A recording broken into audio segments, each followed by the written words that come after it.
As God plants his seeds within you, and those seeds come out when we put our heart on paper.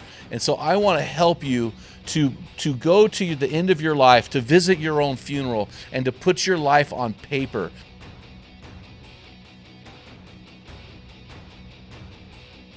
Hey guys, I want to start with a story.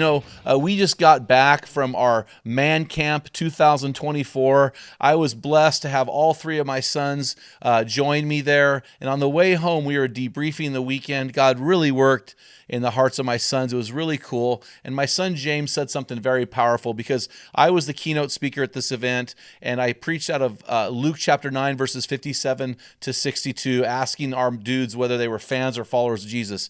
And my son James had a Bible that I owned from 1989 to 1990. I had it for about 2 short years, and I wrote all over it. I scribbled it. It was the first Bible I purchased as a brand new believer.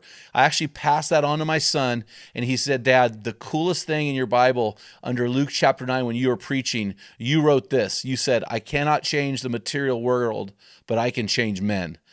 And it was prophetic, and it was deeply moving to me, because as a 24-year-old young man, I spoke and I wrote in my Bible about reaching men. And at the time I was working with teenagers. I had no clue that I would one day be working with men. And I want to say this, guys: God plants his seeds within you, and those seeds come out when we put our heart on paper. And so I want to help you to go to the end of your life, to visit your own funeral, and to put your life on paper. So I want to ask you to write an obituary today.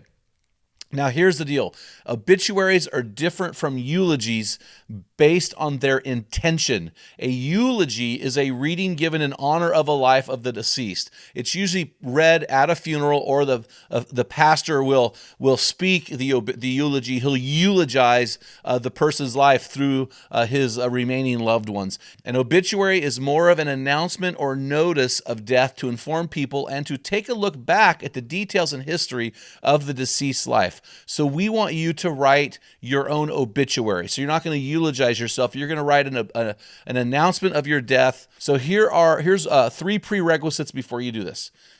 I want you in your mind's eye to attend your funeral service. I want you to be in the room, be in the back of the room, and just in your mind's eye, think about what 2 to 3 themes will come out when people share about your life. I've noticed, after performing many funerals over the 35 years of ministry, that a 90-year-old life will come down to 2 or 3 repeated themes from that deceased person's loved ones and people who knew him or her the best.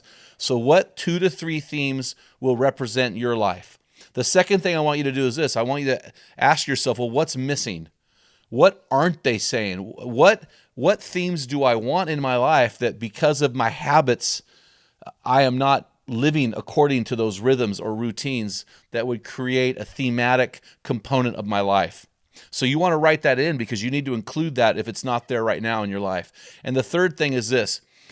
We live our lives by our values. Our values are actions, not words. They're done, not spoken. So if you were to look at your life and look at the 4 to 6 things you value, what are those 4 to 6 things? And if there's anything missing, add those. So you may say, well, I want to be healthy, but you don't have the value of health in your life. Or you may say, I want to have a good marriage, but you can't seem to stay married. Or you might want to be a good parent, but you're a workaholic. So if you want a value added, then you need to begin to build habits and rhythms and routines so that you can live according to that value. So I hope that makes sense, guys. So those are your 3 prerequisites, okay? So you're thinking along that line, and then you're going to write your own obituary. All I want to do today is give you 10 very simple hints that will help you in writing your obituary, okay? Here we go. First of all, I want you to dream big. Dream big, but be realistic, okay? I will never be an astronaut. I will never be an airplane pilot. I can't fit in the cockpit. I don't have the time or money to go back to school and to do certain things. I'm over halfway through my life, so there are certain things in my life I will not accomplish, most likely. Now, I wrote my obituary in 2006, so I wrote my obituary almost 20 years ago, and it's uncanny to watch how this has played out in my life because God has planted seeds in my life since that obituary was written in 2006, and even since I wrote in my Bible in 1990. So we want to get this stuff on paper. We want to be realistic. And the second thing we want to be is this. We want to get this on paper in 400 to 600 words. So 400 to 600 words is basically one, maybe two sides of a paper written. It's guys, it's easy. The words is not the issue. It's what the words say. So number 3 is this. When I ask guys and teach guys to write their own obituary, write as though you live to a ripe old age. Maybe you live to 90. I lived to 93 on my obituary. A friend of mine said he doesn't want to live that long. He wrote to 83. Do whatever you want. I don't care. But you live at a ripe old age. In the obituary, I write where I died, who was with me when I died, and how old I was when I died. Number 4 is this. Take the 2 to 3 themes that were included in your memorial service. Take the themes that were missing, take your values and the values that are missing, and combine those into like 4 basic themes of your life. And those will be your paragraphs, let's say.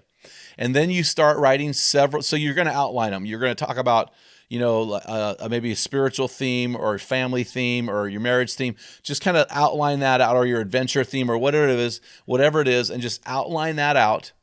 And so what you'll do, the 5th thing you will do is you will write several paragraphs of your obituary in the 3rd person. So you're not going to write as I. You're going to write as he.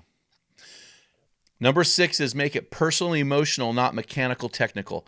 You are writing about your life. This should elicit great emotion. I cannot get through my obituary without weeping. And I've been reading through this thing for almost 20 years. Do not make it technical and mechanical. Make it personal and emotional. Number 7, we often forget, guys, that God has called us to steward the bodies he gave us so that we'll be ready, healthy, and spiritually dangerous to fight the good fight. That's why we're so excited to partner with Mountain Tough Fitness Lab. Join me on my journey by going to mountaintough.com and getting your free 6-week trial when you type in the code ARENA30. You won't be disappointed. Stay dangerous. Emotional. Number 7, write about what you accomplished. Are there any things that you've accomplished, any noteworthy things that someone would put in your obituary about what you did in your life and what your life is remembered for?